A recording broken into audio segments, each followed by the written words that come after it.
Hello, everyone. Uh, as promised, I'm recording a video lecture about Spiro Kostof's historical approach to urban form.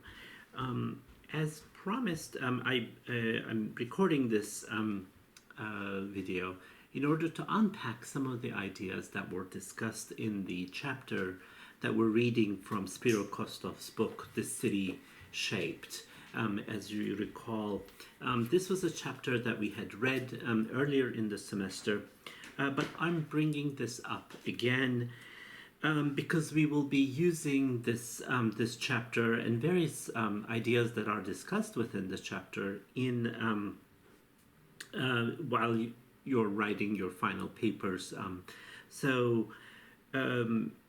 My goal today is to unpack and clarify some of the concepts that are discussed in Kostof's chapter, so that this is hopefully helpful for the writing process.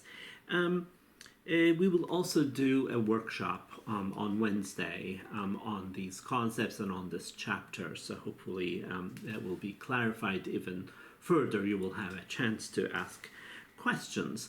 So this is the chapter called Organic Patterns, Chapter 1 from Spiro Kostof's book City Shaped. And this is where Spiro Kostof, this really important architectural historian who wrote about history of cities, several books on history of cities, and City Shaped is one important example among them. He asks the question, what are the most prominent, pertinent criteria that impacts the shape of form of a city in history or a historical city? So he lines up a number of factors, a number of really patterns that he discusses. And what I will do today is I'm going to go through them and try to explain them with examples. He speaks about planned and unplanned cities, planned with grid plans, with orthogonal plans, versus unplanned cities that develop spontaneously or organically. He talks about coexistence and transcription. I will explain in a little bit what that is and how these kind of planned and unplanned features coexist and get transcribed within the city. We're going to talk about cities as organisms. This is one of the arguments that he proposes. We're going to discuss the role of topography within the emergence of the city, within the shaping of the city. We're going to talk about land division. This is a major issue that he outlines for us and how it impacts the development of the city. This Aristotelian concept, ancient Greek Aristotelian concept of Synoecism is discussed in Spiro Kostof's chapter, and we're going to discuss what that exactly means, and how law and social order also impacts the development of a city as well. So let's get started. I want to get started by actually really talking a little bit about this concept of urban fabric that we discussed throughout the semester. So we have in our pocket so many interesting examples from the cities that we looked at so far. We looked at least 8 cities, and we can use these as examples, but also other and more contemporary cities. And here's I'm showing you a vernacular urban fabric, shushtar in Iran, which actually is a very good example of what Spiro Kostov means by an organic or spontaneously developed urban fabric, in which we see winding alleys. The streets and the houses, the layout of the houses are not organized according to a grid. They develop in a kind of very organic fashion, and this really this kind of urban landscape, this kind of urban layout has a very, very different experience, offers a very, very different urban experience, as you can guess, and also a little bit determined by the architectural materials and technologies that are being used, particularly mud brick really allows this kind of organic mud brick or adobe, you might say, in these kinds of urban fabrics. And also stone, though. So we looked at this example of the southeastern Turkish city of Mardin in southeastern Turkey, where we discussed the urban fabric as a specific symbolically charged building materials and technologies that determine the entire fabric of the city surfaces, creating a tactile environment charged with those symbolic technologies of construction. And in Mardin, we have a very, very specific type of stone, this very sort of warm yellow stone, and its varieties are used from the nearby quarries. And the entire urban landscape is really woven with this kind of material. And of course, the architecture is rectilinear because you're working with cut stone, with ashlar blocks. That means it really, the architecture really relies on this. And it's also, the city is built on a hill, on a very steep hill, which means that many of the streets are actually staircases. And so buildings can be terraced one after another, creating a really interesting spatial and three-dimensional spatial relationship with each other rather than sitting right next to each other. So the ground floor of one building is going to be the roof of the next building over. And oftentimes this actually determines very specific relationships, as we can see. And when archaeologists actually study these cities, they also have different techniques of trying to understand this kind of urban fabric. Even though the remains of a city may not be on the ground, they're maybe just foundations, but using particular kinds of techniques like geophysical prospection, balloon photography, aerial photography, and so on, you can actually map out this kind of urban fabric as well for archaeological cities.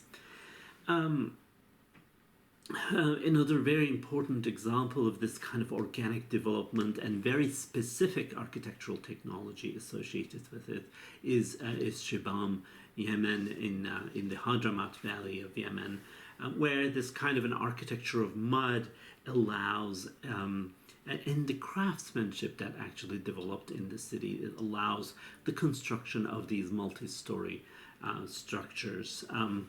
And a very sort of organically developed city. We also, in discussing urban fabric, this idea of urban fabric doesn't always really spontaneously sort of locally, traditionally develop. Sometimes it's brought from outside. A very good example of this is the Roman Empire. So when the Romans were building cities around the Mediterranean, they really liked to bring specific stones, specific materials, and specific architectural forms, like these columnar streets, forum-type structures, triumphal arches, which actually really shaped the shape of the city. So we see cities in the Near East, in the Levant, in the Eastern Mediterranean. We see cities in North Africa, Roman cities that are built in this way, and they look similar to each other because the Romans really created this, wanted to create an image of what a Roman city looks like when you look at it inside. And architectural historians have referred to this as the concept of Roman armature.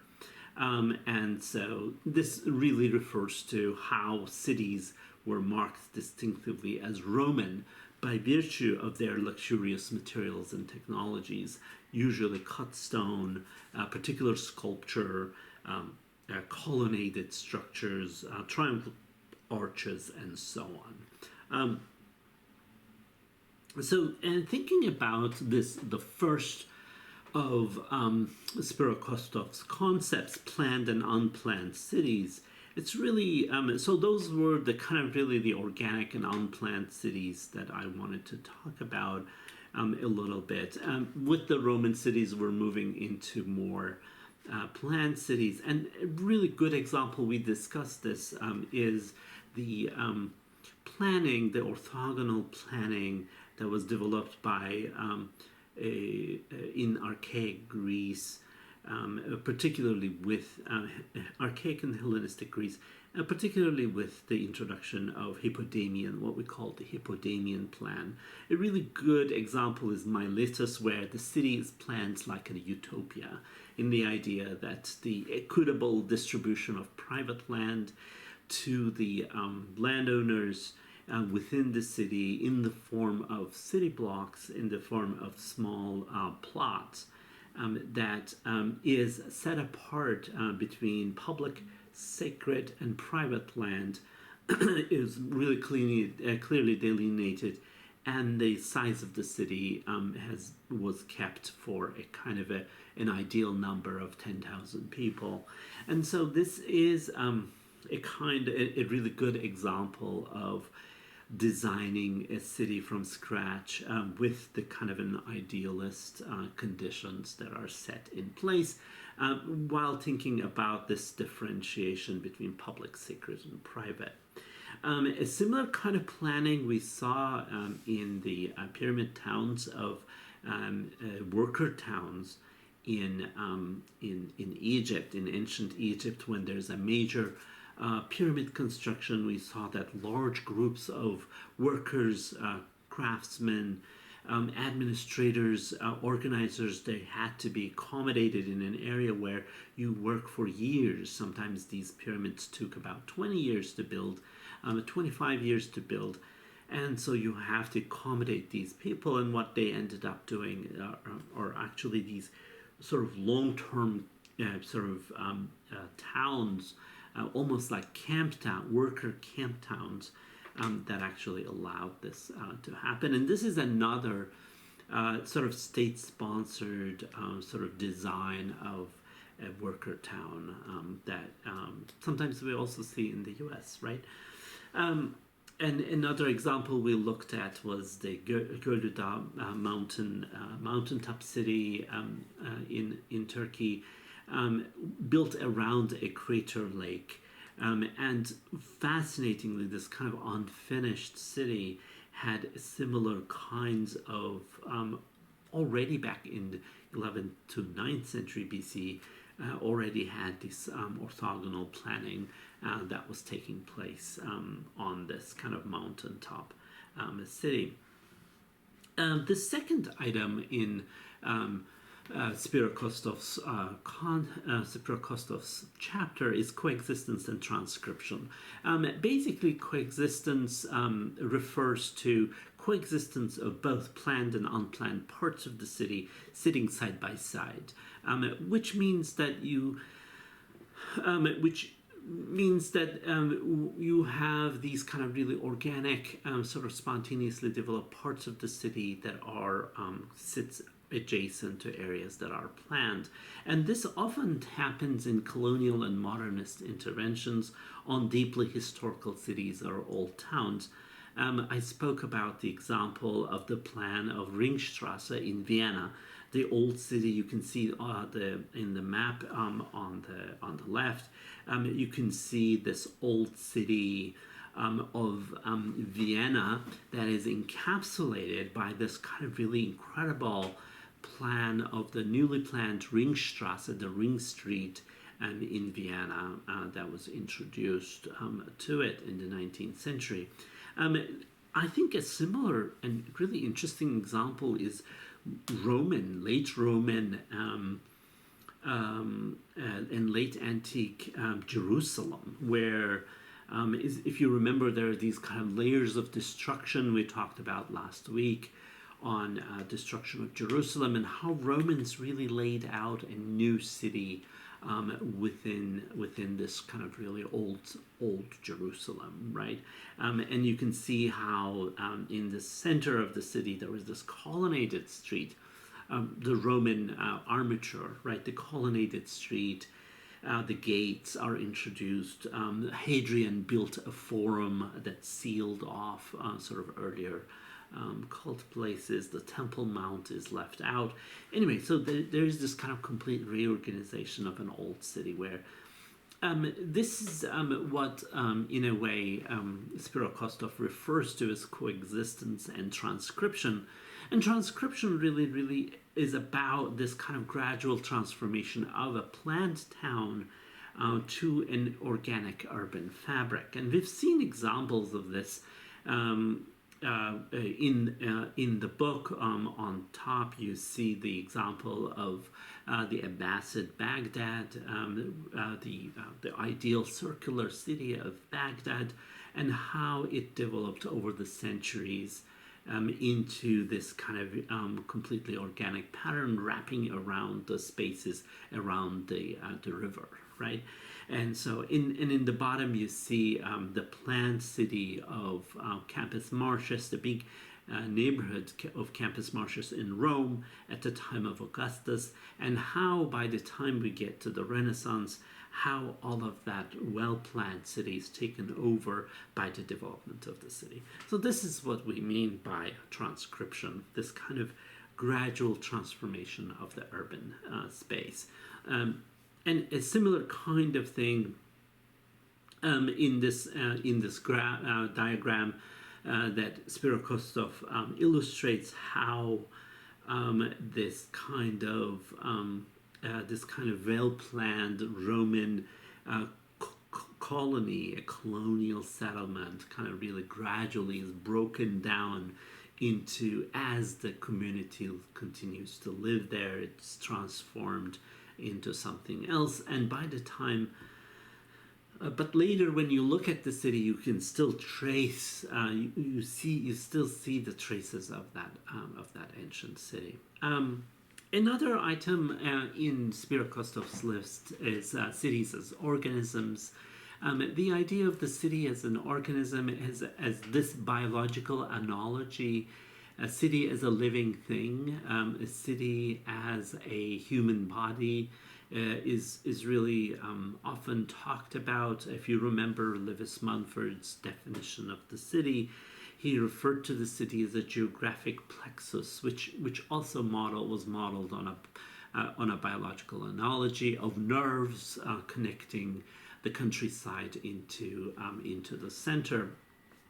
A very good example of this is that Spiro Kostof talks about is Naudushan near Yazd in Iran, where the plan is conditioned by the rural system of irrigation ditches, and how water, actually, the way that water irrigation is organized within the city, really creates this kind of very lively, almost like the life-giving veins of a human body, the blood vessels of a human body that he kind of really refers to. And we also talk about, this is something that we discussed quite a bit, the birth, life, and deaths of cities, and how cities can be dead or not. Definitely, Kostof argues that cities decay. They get rehabilitated, they get healed. If you remember when we talked about the sort of that modernism and modernity in the Industrial Revolution, how the people like Haussmann in Paris talked about the healing the city in a way with their interventions. This also reminds me of the Hunza Valley in the northern areas of Pakistan. I talked about this landscape when we were talking about landscape, and I talked about this liveliness of this landscape as a taskscape, as a landscape that is where you have these layers of labor, human labor, that's kind of laid into the landscape itself, and that is determined, the form is determined by that very human labor. You can see on this terraced landscape of vegetable gardens and orchards. The next in our list is role of topography, which is rather it speaks for itself. This is the idea of the so-called natural landscape in which a city is built. It impacts its form. The city kind of really derives its form with a conversation with the existing topography, right? And so Spiro Kostof refers to this the sculpture of land and its geological structures. What comes to my mind is really a very memorable occasion of visiting this small town of San Gimignano in Tuscany, in Italy, and such a fascinating example of this kind of hilltop city that is built on the very top of a very steep hill with cliffs on either side, very well protected, and looking over the landscape, and how it's almost like perched on a mountain, and how that kind of idea of the hilltop city is understood right here and used and mobilized for the protection of the city, for its relationship to the countryside, and so on. So if you think of coastal cities, river towns, hilltop towns, they take up these locations, and those locations actually really determine what they look like. We talked about, in terms of topography, we talked about the Hittite capital of Hattusha, and how a very difficult limestone, kind of really very watery, sort of dramatic topography was transformed into the capital of the Hittite Empire, Hattusha, and was this geology, this very special geology, was mobilized to actually ritualize this landscape. And we talked about how its architecture also really related this kind of geological landscape in a kind of a mimetic relationship, imitating certain geological features like making caves and so on.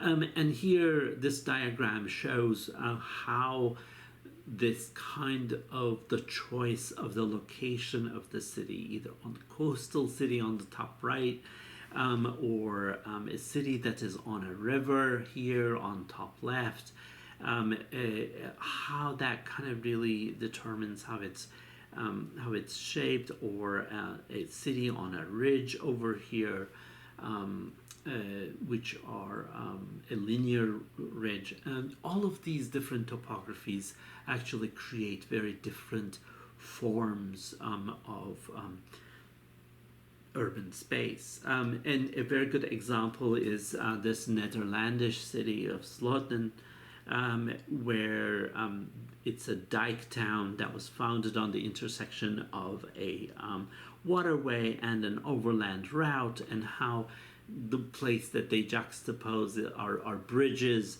and those bridges are become very critical elements within the urban landscape. And if you remember, this is also the case for Babylon.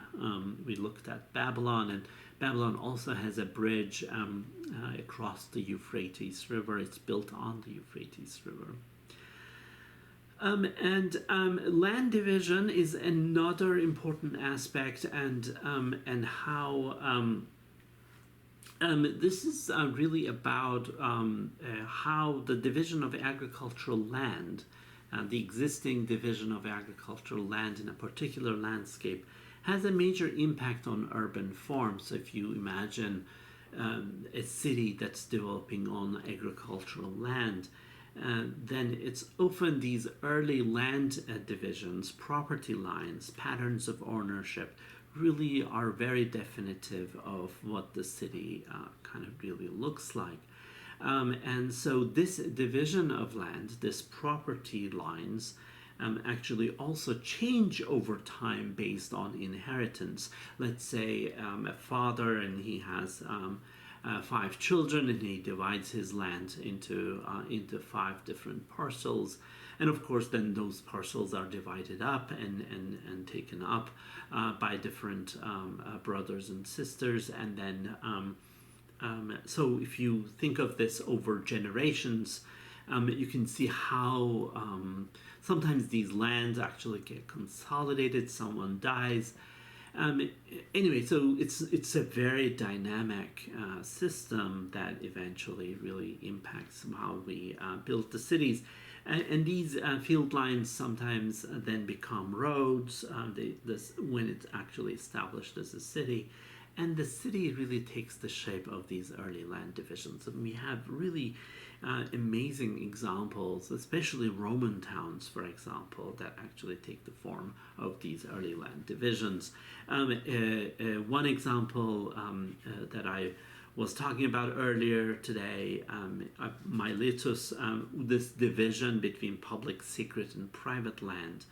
Public land where you have public baths, you have theaters, and you have harbors and agoras and marketplaces, and sacred land where you have temples, and private land where you have houses. How these are divided is really based on a kind of a division of land among the people who inhabited Miletus. Sixth concept that we're going to look at is Synoecism, which is basically can be defined as the administrative coming together of several proximate villages to form a town. And this is what Aristotle calls Synoecism. But we see this not just in ancient Greece, but in many different societies, that coming together of small villages to form a town, or towns forming a city, is a typical kind of process.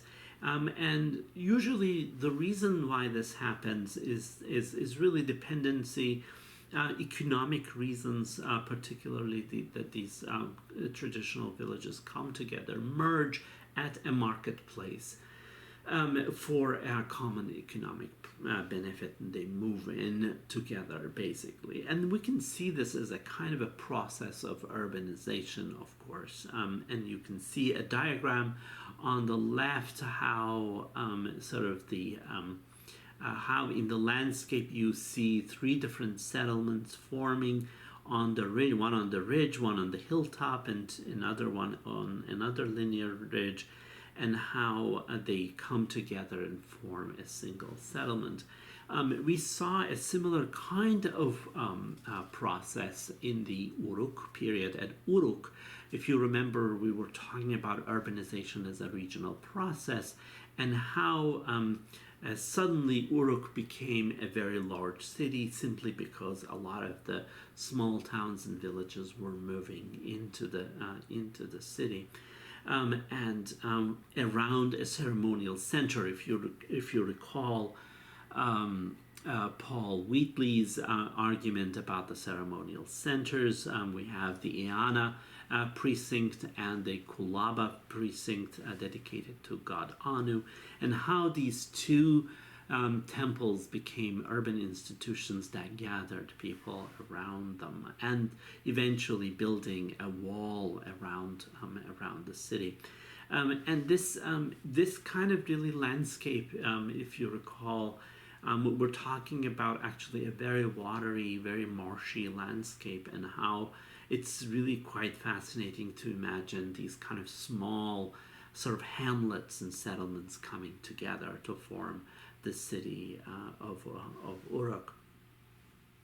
A similar example we can give is, again, the early Abbasid city of Baghdad, where different tribes are actually given land given space around the central mosque. There's this central mosque palace, and in these residential areas are divided for each tribe. And it was, and so this is a kind of we could also see this as some kind of a Synoecism around a ceremonial center. And finally, this is the last of Spiro Kostof's concepts, law and social order, which really talks about all of the items that we talked about were really physical items, topography, right, Synoecism. These are sort of physical things coming together to build the city. Law and social order is about the non-physical factors, specifically like city norms or regulations, or particular traditions that actually lead into formation of particular spaces. For example, in vernacular cities, kinship ties, the relationship and how the questions of privacy, for example, really determines how a neighborhood really looks.